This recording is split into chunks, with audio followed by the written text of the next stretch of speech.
total chaos. None of the cabs would take any passengers. They were all filled.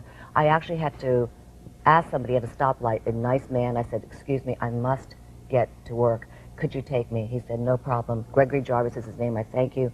I jumped in there, but it took us forever because the streets were jammed. Traffic is jammed. And while we were on 6th Avenue, we heard this giant gasp from the crowds on the street, and we looked behind us, and sure enough, that was when we saw the second tower come down. I actually watched this in total disbelief come crumbling down. And as you can hear my voice, I am shaking and trying to just pull myself together. I'm worried about my little boy. And yes, all of our viewers certainly must understand that we live here too with our families. This is a tragedy that is going to touch many, if not most, lives of people in this city.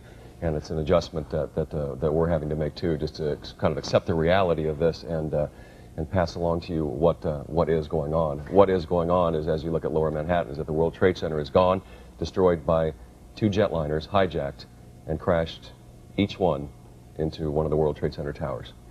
We want to reiterate that the primary election, which was to be held today, has been called off. You mentioned that just earlier because of what has happened today. And this is, I'm looking at this picture right now and seeing the billows of smoke, and where 2 towers once stood just an hour ago, 2 hours ago, and now no longer exist. The people who are, I suppose, we weren't able to get close enough to see what was going on the ground. No, nobody can yet.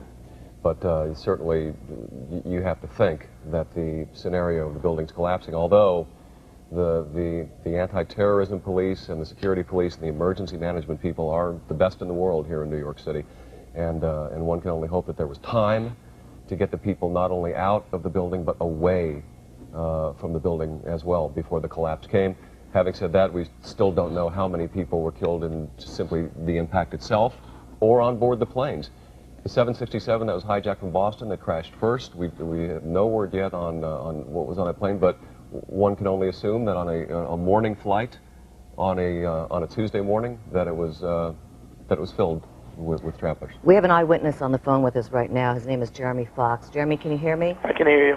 Tell me where you were and what you saw when this happened. I was in bed, and then when the first explosion happened and it rattled my apartment. Hold on, let me put my TV on mute.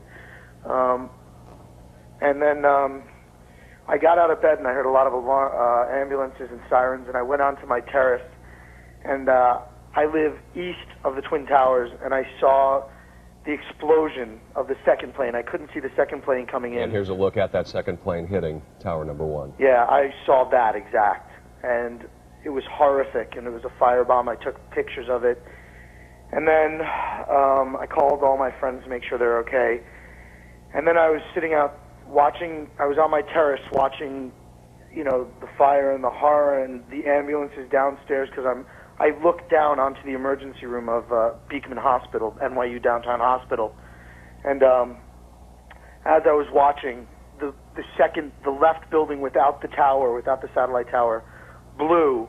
All right, Jeremy, hold that thought for just Sure. one moment. We're going to go back outside here to 42nd Street, Sukanya Christian, with someone who was close to the action. Ron and Santa, as a matter of fact, it appears to me. That's right, Jim. I'm with Ron and Santa. Ron, obviously you're making the trek from the World Trade Center. Can you just tell us where were you when this happened, sir? Well, I was fairly close to the building, actually. I was on my way to cover the event for CNBC, and as we were walking across to try to get to the West Side Highway where we thought our trucks were, the south tower started to collapse, and we were fairly close to it, and it started to rain down debris. My cameraman and I ran, and I ditched around a corner, and there was just debris falling everywhere till it was pitch black, and you couldn't breathe. I ducked into a car and stayed there till it just got light enough to get into a building. And then we stayed in there and then hooked up with some police and drove up here. It was as bad a thing as I could have imagined. I mean, honestly, I thought I was going to die in the car because it wasn't getting any lighter. Can you just tell me what was the scene like outside when you were able to emerge from the car? What were you able to see? You're obviously covered in thick soot. Well, I mean, if you've seen movies about a nuclear winter, that's kind of what it looked like. I mean, it was a deep gray haze with just a few blinking lights that you could see on police cars and maybe some small lights coming out from the inside of buildings. But you couldn't see much, and we just stayed in the building for a little while and then caught up with a couple police officers. Were you down there where the second tower went down at all, or No, at that time where you were able to get out? I don't know if I was, because I don't know what time that happened. We were inside a building that was probably about 3 or 4 blocks away. And then we just worked our way around the south side of the island with a couple of policemen, and we picked up some injured people on the way up and dropped them off at the hospital. Tell us about the injured people. I mean, what were you able to see? I mean, were there people lining the sidewalks? I mean, There were some how people, severe? Well, the injuries that I saw were not terribly severe. There were some bloodied people. The policeman that we picked up had a deep gash in his forehead. One woman that we also picked up, the police officer picked up actually, had shrapnel in her arm. She didn't know what from. Ron, when you made your way up here, do you think people are aware of what exactly is happening here today? I think, you know, the early reports were fairly comprehensive about the various activities that are going on elsewhere around the country as well. And I think as we walked up here, most people kind of were fairly well apprised of the situation. Now, as for what else is going on, I think, you know, it's kind of hard to get in touch at the moment. All right, thank you very much. Thank you very much. We're glad that you're doing well. Ron Insana of CNBC, he was obviously down there at the World Trade Center. You could see by the way he looked, obviously, he was there when the first tower went off. He recounted for us that he had to almost duck into a car to catch his breath and to stay alive. He said that if he didn't get that car, that he wouldn't. Obviously, you can see a lot of people kind of surrounding here, a lot of people just walking around unaware of what's really going on. Ma'am, do you know what's going on? Or where are you headed to? No. Sir, were you evacuated from your building? Yeah, we were in United Nations. Yes. We have been evacuated. Can you tell us what they're saying to you at the United Nations? They say that the essential staff could stay, Okay. but all the people who were not essential, that didn't belong to the Security Council, had to leave. All right, thank you. Just to give you an idea, Kaidi and Jim, just take a look at 2nd Avenue over here. It's pretty much turned into a pedestrian mall as pedestrians are pretty much taking over the street as people are just trying to find a place to go. A lot of people have been asking questions as, are the trains working? Yes, Are the buses Sakani, working? Go I would ahead. say that a lot of people's concern at this point is now, even though it's not even noon yet, is how are they going to get home tonight? Right, how do they because get out of the it appears city? there's no way to get out of the city at this point. There appears there is no way out of the city. If you can come over here, this is a scene that we're seeing over and over again. We don't want to intrude on their space, but obviously a lot of people emotional here, taking a moment, trying to realize the gravity of this situation. People kind of holding on to each other and trying to come to grips. Also, take a look at this, the phone line, Jim. We've been showing you this again and again all morning. People trying to call their loved one, people trying to say that they are okay, that they are alive, and that they are staying put. Also, we want to show you over here, this is the Israeli consulate for a lot of people, and of course there's heightened security over here, and also past this way, you can see that is the way to the United Nations, and the roadways are completely closed as police. I think we just lost Sakani there, the signal. Okay. You brought up a very good point, because people this time are trying to find some way of getting home. The trains have stopped. Of course, all the airports have been closed. I understand that City Hall has been evacuated, and we hear that in Brooklyn they're getting dust and debris falling on them as far away as Brooklyn. Yes, I wish that we could tell you more. You're looking at a live picture now from Washington, D.C. That once again, that is the Pentagon. Still fire burning there after reportedly a plane crashed into the Pentagon as well this morning, shortly after the impacts on the World Trade Center.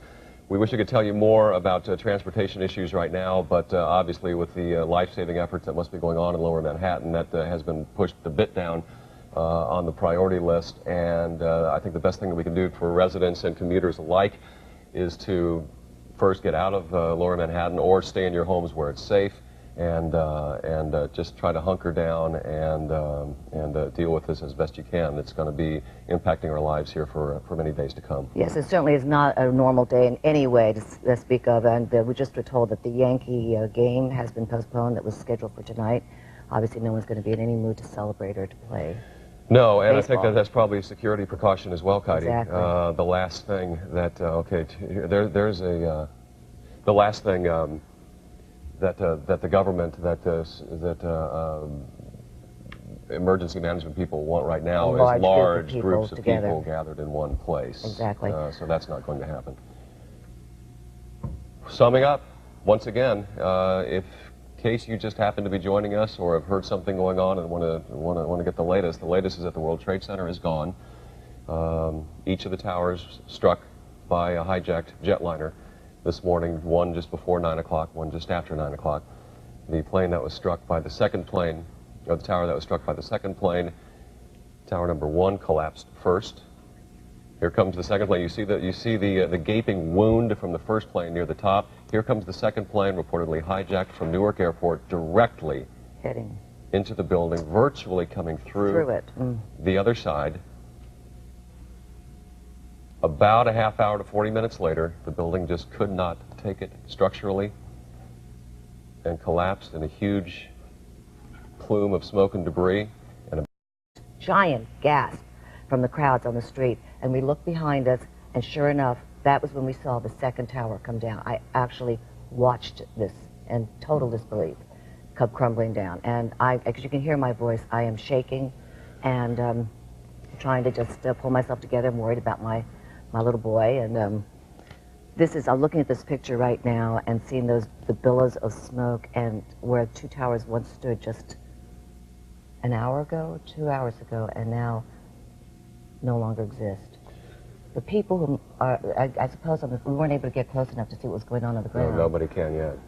But total chaos. None of the cabs would take any passengers. They were all filled. I actually had to ask somebody at a stoplight, a nice man. I said, "Excuse me, I must get to work. Could you take me?" He said, "No problem." Gregory Jarvis is his name. I thank you. I jumped in there, but it took us forever because the streets were jammed. Traffic is and jammed. While we were on 6th Avenue, we heard this. What is going on? What is going on is, as you look at Lower Manhattan, is that the World Trade Center is gone, destroyed by 2 jetliners, hijacked, and crashed, each one, into one of the World Trade Center towers. We want to reiterate that the primary election, which was to be held today, has been called off. You mentioned that just earlier because of what has happened today. And yes, all of our viewers certainly must understand that we live here too with our families. This is a tragedy that is going to touch many, if not most, lives of people in this city. And it's an adjustment that we're having to make too, just to kind of accept the reality of this and pass along to you what